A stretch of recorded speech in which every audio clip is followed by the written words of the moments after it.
पारितोषिक समितीचे सदस्य, केसरी मराठी संस्थेचे पदाधिकारी आणि इतर त्यांचे सहकारी, आजच्या कार्यक्रमात त्यांच्या हस्ते मला हा सत्कार झालेला आहे ते प्राध्यापक जितेंद्र जोशी आणि व्यासपीठा सपोळे सर्व सन्माननीय साहित्यप्रेमी, आपल्या सर्वांना प्रथम नमस्कार. केसरी वाड्यासारख्या ऐतिहासिक वास्तूमध्ये प्रत्यक्ष लोकमान्य टिळकांनी स्थापन केलेल्या केसरी मराठा संस्थेतर्फे मला हा सन्मान प्राप्त होतोय आणि तोही प्राध्यापक जितेंद्र जोशींच्या आणि गीताली टिळक यांच्या हस्ते होतोय. याचा ह्या क्षणी माझ्या मनात अतिशय संमिश्र अशा भावना आहेत. तुम्ही थोडी संकोचून सुद्धा गेलेली आहे. खरोखरीच इतक्या गड्यांची नावं मी ऐकली 1957 पासून हे पारितोषिक दिलं जातं गणपतीज आणि त्यामध्ये माझं नाव येतं ह्याचा एकीकडे खूप आनंद आहे, संकोच आहे आणि मी अतिशय भाग्यवान आहे अशी माझी भावना आहे. माझ्या पुस्तकाची अवघ्या 7-8 महिन्यामध्ये दखल घेऊन आपण या पुस्तकाला हा जो सन्मान प्राप्त करून मिळाला संस्थेची अत्यंत आभारी आहे. आणि ज्यांच्यावर मी हे चरित्र लिहिलं त्या लीलावती कर्वे यांची मी मनोरमी सुद्धा आहे. त्यांच्या बरोबरचे गेली 3-3.5 वर्ष माझी गेली, त्याबद्दल मी नंतर बोलतेच.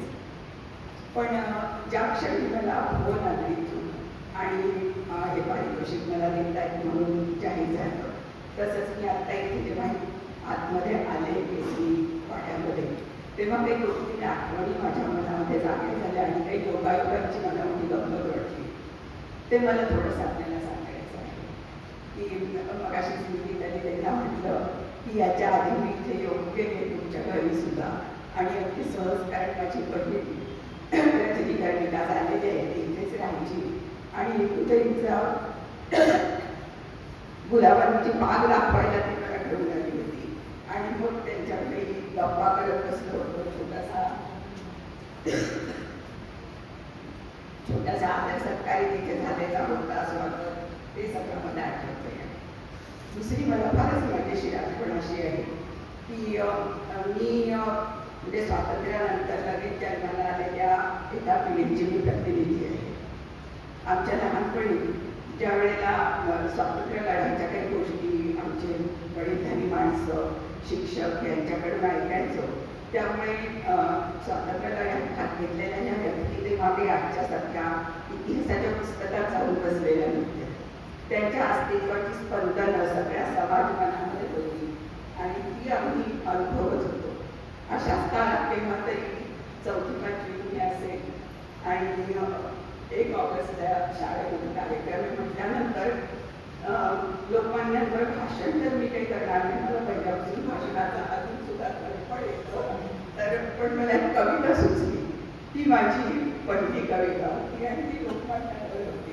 आज मला त्यातल्या काहीतरी छोट्या छोट्या ओळी अशा आठवत आहेत की केशवनाम यांचे असुदूपदी त्यांना बाळ हाच बाळ ठरला होता गोऱ्यांचा काळ किंवा केसरी मराठा काढली त्यांनी केली जागृती जनमनातन पेटवली व स्वातंत्र्याची ज्योती.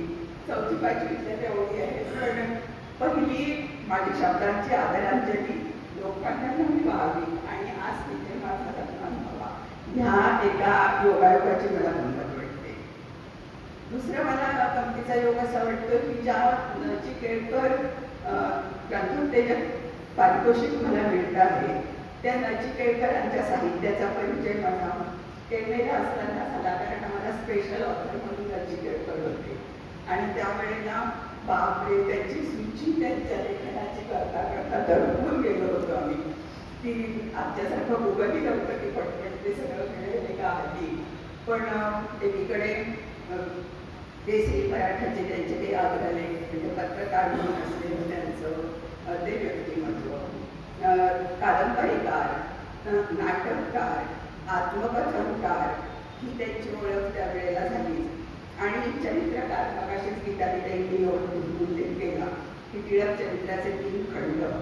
ज्या वेळेला मी आता इरावतीबाईंचं चरित्र लिहायचं म्हणून म्हटलं त्यावेळेला मला पहिल्यांदा लोकमान्य टिळकांच्या चरित्राची प्रस्तावना पहिल्या खंडाची आठवली की टिळकरांनी त्यावेळेला आपल्याला चरित्र व्यक्तीसाठीचं म्हणजे चरित्र सामग्री कशी संकलित करायची असते आणि ती कशी संकलित केली ह्याच्याबद्दल त्यांनी लिहिलेलं आहे. तर ते सगळं मला कुठेतरी मार्गदर्शन झालंच की आपल्याला असं सगळं केलं पाहिजे. हे मला इरावतीबाईंवर लिहायचं म्हटलं चरित्र लिहिणं हा खरं म्हणजे माझं सगळं आयुष्य एक शिक्षक म्हणून केलेलं आहे. समीक्षेचं लेखन काही केलं आहे, कथा लिहिलेल्या आहेत, पण चरित्र मी प्रथमच लिहित होते. आणि माझ्या अगदी पहिल्या पुस्तकाचं ज्यांनी मुखपृष्ठ केलं होतं असे मनोज आचार्य यांनी मला अगदी गळ घातली, इंडस सोर्स बुक्ससाठी की हे चरित्र तुम्हीच लिहा.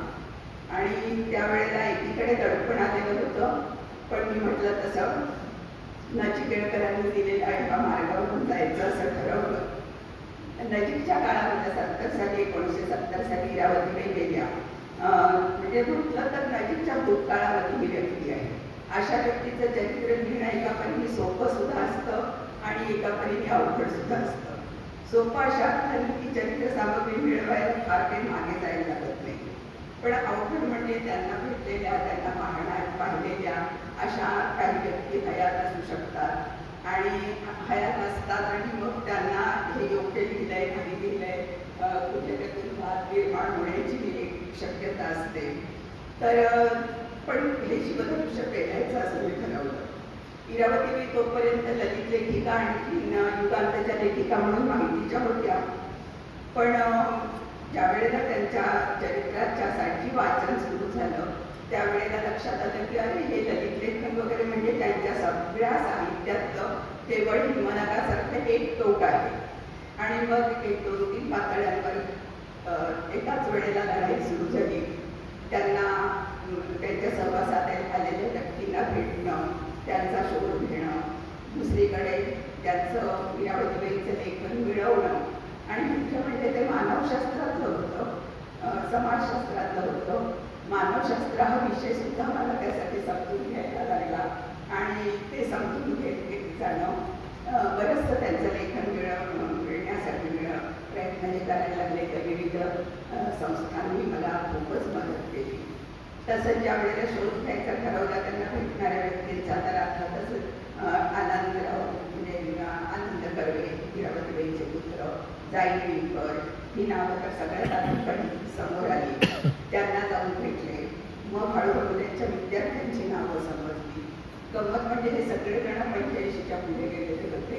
एकीकडे म्हणजे असं वाटलं होतं की यांच्याकडनं आपल्याला ते सगळं आता आठवत असेल का त्यांना, पण आणि दुसरी गोष्ट अशी की माझ्या नावाभोवती काही एवढं मोठं साहित्यिक वगैरे काही नव्हतं किंवा मी काही लोकप्रिय वगैरे अशी काही लेखिका नव्हते, पण मी इरावतीबाईंवर लिहिते असं म्हटल्यानंतर सगळ्यांनी इतक्या आनंदाने आणि इतकं भरभरून व्यक्त झाले सगळेजण.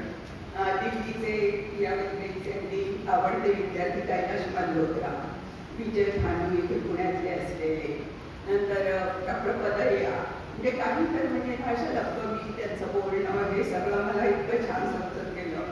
पहिल्या भेटीमध्ये मला पदरिया म्हणाले, अहो मला अगदी आठवत आहे की इरावतीबाई कैलाश मल्होत्रांच्या खांद्यावर हात ठेवून चालला आहे. म्हणजे त्यांचं चालणं कसं होतं, त्यांचं बोलणं कसं होतं, त्यांच्या लपकमी काय होत्या, हे सगळंच मला त्यांच्यामुळे कळायला लागलं. आणि इरावतीबाई माझ्यासमोर एक गृहिणी, एक आई, एक शिक्षिका अशा वेगवेगळ्या रूपामध्ये साकारायला लागल्या. आणि खरं सांगायचं तर बाईच्या पातळीवर तर त्यांच्याशी फार पटकन नातं जुळलं गेलं, कारण किती गोष्टी असं वाटायला लागल्या की अरे ह्या तर आपल्यासारख्याच आहे. शेंगदाणे भाजणाऱ्या इरावतीबाई, शेंगदाणे भाजता भाजता आनंद येऊन बचकाभर शेंगदाणे घेतोय म्हणून त्याच्यावर रडणाऱ्या इरावतीबाई, गौरीच्या पाठी झपाटे घालणाऱ्या इरावतीबाई, किंवा दुरून जाऊन आल्यानंतर ठिकठिकाणी त्या संशोधनाला फिरत होत्या, आल्यानंतर जायचे तेच घेणाऱ्या इरावतीबाई, अशा किती तऱ्हेच्या इरावतीबाई समोर यायला लागल्या. दिनकररावांच्या बरोबर कोडं सोडवणाऱ्या वृत्तपत्रामधलं, किंवा दिनकरराव त्यांना पैसे द्यायचे आणि मग त्यातलेच पैसे काढून धोब्याला आणि भाजीवाल्याला दिल्यानंतर त्याच्यावर हे काय देतील म्हणून राबवणार हिरावती बाई. एक तर आनंदरावांनी मला एक गोष्ट सांगितली आणि मला इतका आनंद झाला होता की आल्या दिवाणीसारख्या त्यांनी सांगितलं की सगळे व्यवहार हिरावतीबाईंचे पैशाचे व्यवहार दिनू बघायचा, म्हणजे बाबा आमचे बघायचे. आणि एकदाच ते परदेशी गेलेले असताना चेकवर सही करून पैसे काढायची वेळ आली. हिरावतीबाईंनी चेकवर सही करून दिली आणि तो चेक परत आला हे आदित्यच्या सहीशी ही सही जुळत नाही म्हणून. आणि मग त्याला आईला अगदी निरागसपणे म्हणाला की कशी पण माझ्या लक्षात राहणार नाही माझी सही आता. तर म्हटलं की किती आपल्या सामान्य बाईसारख्या या बाई आहेत. अरे पण ही मोठी चूक होती, कारण नंतर हिरावतीबाईंचं काम जसं जसं समजायला लागलं त्याबरोबर त्यांची प्रतिमा अशी मोठी मोठी मोठी होत गेली, विशाल होत गेली.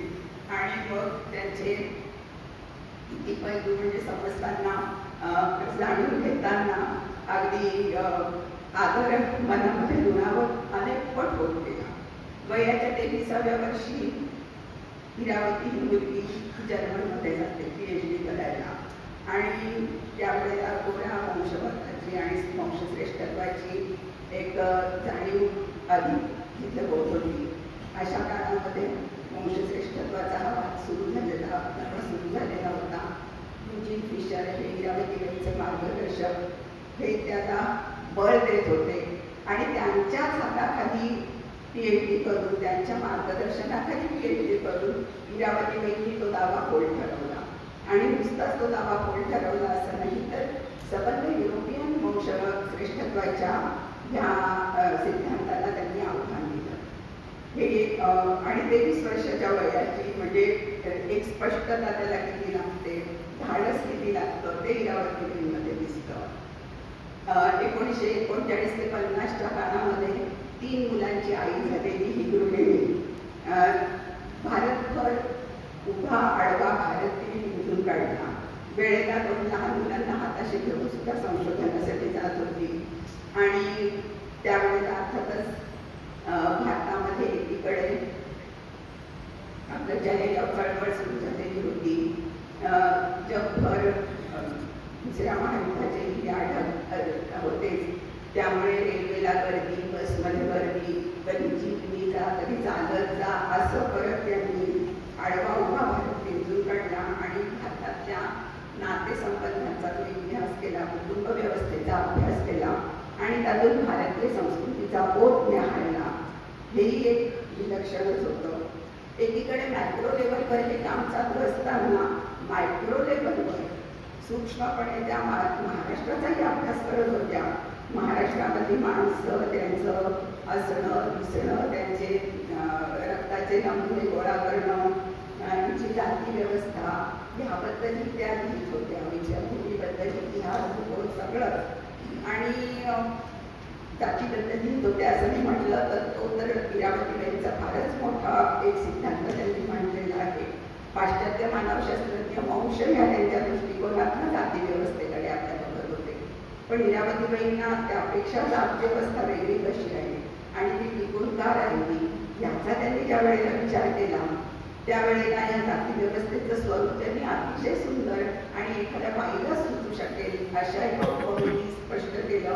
त्या म्हणाल्या याची जाती व्यवस्था ही एखाद्या गोधडीसारखी आहे, तुकड्या तुकड्यांच्या. किती 2 गोष्टी त्यांनी ह्या छोट्याशा उपमेमधून स्पष्ट केल्या. एक तर म्हणजे गोधडीचे हे जे तुकडे तुकडे आहेत तर ते दुसऱ्या कुठल्या तरी वस्त्रामधून आलेले आहेत, म्हणजे ती कुठेतरी अजून अस्तित्वात आहे. ते वेगवेगळे म्हणजे ते वंश किंवा त्या टोळ्या त्यांच्यातून ज्या जाती निर्माण झाल्या त्या अजून अस्तित्वात आहेत हे एकीकडे त्या ह्यातून सांगत होत्या. आणि दुसरीकडे ते एकत्र आल्या ते येण्याचा काळ सुद्धा वेगळा वेगळा होता. आणि म्हणूनच म्हणजे गोधडीची उपमा अतिशय सुंदर अशी त्यांनी दिलेली होती. खरं सांगायचं तर हिरावतीबाई ज्या वेळेला या एका वेगळ्या ज्ञानशाखेकडे वळल्या तेव्हा ती ज्ञानशाखाच मुली जगभर नव्याने विकसित होत होती. आणि अर्थातच कुठल्याही क्षेत्रात आधी पुरुष प्रधानता असते तशीच ती होती. आणि त्याच्यामध्ये ही एक बाई अगदी धडाडीने काम करत होती. पुण्यामधली म्हणजे पुण्यात आत्ताच मी बोलताना म्हटलं की एक काळ असा होता की पुण्यामध्ये इतकी दिग्गज माणसं सगळी होती, तर तशा पुण्यामध्ये एक कुटुंबाचं बाई, विद्वान बाई, तिने ह्या क्षेत्रावर आपली नाममुद्रा उमटवली होती. सगळ्यात मला महत्वाचं असं वाटतं की मानवशास्त्र हे केवळ एक संस्कृतीचा अभ्यास करणारं शास्त्र नाहीये, तर त्याचं नातं आत्ताच्या काळाशी सुद्धा जोडता येतं. आणि नवीन नवीन समाज निर्मितीसाठी सुद्धा मानवशास्त्राचा कसा उपयोग होऊ शकतो हे इरावतीबाईंच्या लक्षात आलं होतं. हे काळाच्या खूप पुढची गोष्ट होती खरं तर. आणि ते त्यांनी आपल्या नंतरच्या म्हणजे त्यांचे जे अनेक आर्थिक पाहण्या त्यांनी केल्या, सामाजिक पाहण्या केल्या, त्याच्यामधून त्यांनी हे दाखवून दिलेलं आहे. आणि त्यांचं मला एक विधान फार आवडलं की स्वतंत्र झालेल्या भारताला जसे चांगले इंजिनियर्स हवेत, जसे चांगले डॉक्टर्स हवेत, तसे चांगले शिक्षक हवेत आणि चांगले समाजशास्त्रज्ञ हवेत. इथलं नवं समाजशास्त्र आधी तयार झालं तर मग बाकीच्या संस्था आपोआप आकाराला येतील. तेवढा म्हणजे किती मूलभूत विचार होता हे म्हणणारी बाई त्याला काल माझ्यासारखी समजत होते की किती वेगळी आहे हे त्याच्यामधून सगळं लक्षात येत गेलं.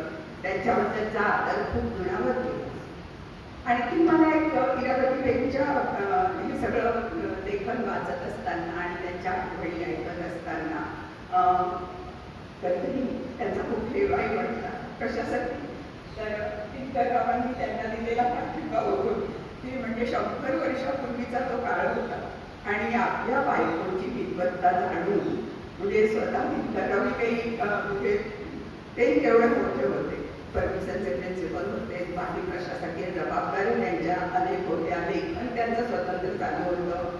पण इरावतीबाईंचं लेखन फेअर करून देणं, लिहून घेणं म्हणजे मला ज्यावेळेला इरावतीबाईंचा हस्ताक्षर सापडत नव्हतं, मी त्याच्यासाठी खूप प्रयत्न केले. आनंदाला मला म्हणायला गाव नाही मिळणार, कारण आई इतकी प्रवास करून जाऊन यायची आणि मग अशी म्हणजे सोफ्यावर पडायची आणि मग ती तोंडाने सांगायची आणि ती लिहून घ्यायचा. तर म्हणजे तुम्हाला दिनूचं अक्षर मिळेल पण आईचं नाही मिळणार. तर म्हणजे त्यांचं हे सगळं लिहून काढण्यापासून त्यांनी केलेलं आहे. एवढा मोठा अवकाश त्यांनी उपलब्ध करून दिलेला आहे. म्हणजे पुराण काळामधलं शंकर पार्वतीचं एक जोडपणे सांगतात, पण आमच्या वर्तमान काळामध्ये हा एक मोठा आदर्श या जोडप्याने घालून दिलेला होता असं म्हणजे दिसतंय. आणि त्याबद्दलही मला इरावतीबाईंचा खूप वेळ आवडतो. दुसरं जसं घरीही त्यांना हा एक मोकळा अवकाश मिळाला तसं मला वाटतं त्यांना त्यांच्या कामाच्या ठिकाणी लेखनमध्ये सुद्धा त्यांना जे सहकार्य मिळाले तेही फार चांगले होते. म्हणजे इरावतीबाईंनी जेव्हा नुसत्या लेखी अशा परंपरेला महत्त्व न देताना मौखिक परंपरेचा विचार मानवशास्त्राच्या संदर्भामध्ये केला, तर डॉक्टर सुमंत तत्रेयांचा त्यांना एक मला वाटतं त्यांच्याबरोबरचे त्यांचे संवाद त्यांना खूप यासाठी मार्गदर्शक ठरले. डॉक्टर सांगळे यांच्याबरोबर तो पण एक आहेच की एक वेगळा विषय की आर्किओलॉजी डिपार्टमेंटचे डॉक्टर सांगळे त्यांच्याबरोबर 2 वर्षाच्या गौरीला घरी ठेवून इरावतीबाईंना टिळकांनी जाऊ दिलं लांगलमध्ये उत्खननाच्यासाठी म्हणून. आणि तिथे त्या जाऊन की पहिला सांगाडा जर आपल्याला मिळाला तर इथल्या संस्कृतीचा बोध निहाळताना आपल्याला अधिक मार्गदर्शन मिळेल असं इरावतीला वाटत होतं. तर हे सगळं इरावतीबाईंचं काम तेव्हा बघितलं आणि विद्याराव इरावतीबाईंचं नातं हे 3 वर्ष सारखं मी अनुभवत होते. त्या काळामध्ये म्हणजे इरावतीमध्येच झालं होते मी. जनाबाईंचा एक अभंग आहे, देव खाते देव पिते देवावती निजते. इरावतीबाईंचं चरित्र लिहिताना माझी ही स्थिती झाली होती. सकाळपासून तर रात्री झोपेपर्यंत इरावतीबाई मनामध्ये सतत भरत असायच्या. म्हणजे त्यांच्याबद्दल लिहित असताना वाचत असतानाच नव्हे, घरातली सगळी कामं बिमं करत असताना पण इरावतीबाईंची अनेक रूपं सारखी समोर येत असायची. इरावतीबाईंचं लेखन म्हणजे बाकीच्या सगळ्यांना आवडलंय हे मला ऐकून फार बरं वाटलं. पण मला स्वतःला पण त्यांनी खूप समृद्ध केलं. अतिशय मी समृद्ध झालेली आहे 3 वर्षात असं मला वाटलं. आता आयुष्याच्या उतारावर तर मला इरावतीबाईंची 2 वाक्य अगदी सारखी अशी मी मंत्रासारखीच माझ्या मनात बोलत राहतात. एकदा त्या आपल्या विद्यार्थ्यांना म्हणायच्या की आपण केल्यानंतर मागे काही शिल्लक राहत नाही. काय शिल्लक राहत असेल तर आपण केलेलं काम तेवढं शिल्लक राहतं. ते एक सूत्र रूपाने माझ्या मनावर बसलेलं आहे. दुसरं म्हणजे त्यांना वयाच्या 50शीतच त्यांना हृदयाचं दुखणं सुरू झालेलं होतं. पण त्याच्यानंतर 15 वर्ष त्यांनी ते सगळं पायाखाली घेऊन हे सगळं काम केलेलं आहे. गोपाळदादांनी त्यांनी काही आठवणी दिलेल्या होत्या आणि त्यांनी म्हटलेलं होतं की अगदी इरावती ऑगस्टमध्ये गेल्या, जुलैमध्ये त्यांना जेव्हा डॉक्टर भेटले तेव्हा ते म्हणाले की बाई आता त्याला सांभाळून तब्येत खराब झालेली दिसते. तेव्हा त्या म्हणाल्या की मी काय हृदयाची पेशंट आहेच, बळकटी मी बांधून ठेवलेली आहे, पण तोपर्यंत आपल्या आवडीचं काम काही करायचं नाही का, तर अखेरपर्यंत आपल्या आवडीचं काम करत राहिलं पाहिजे. हा एक दुसरा मंत्र त्यांनी मला दिलेला आहे. खरं सांगायचं तर मला असं वाटतं की इरावतीबाई हे महाराष्ट्राला पडलेले फार सुंदर स्वप्न होतं. मला वाटतं ह्याच नोटवर मी थांबते. पुन्हा एकदा माझ्या पुस्तकाची इतकी छान दखल घेतली आणि मला या सन्मानित केलं याबद्दल मी संस्थेचे आभार मानते आणि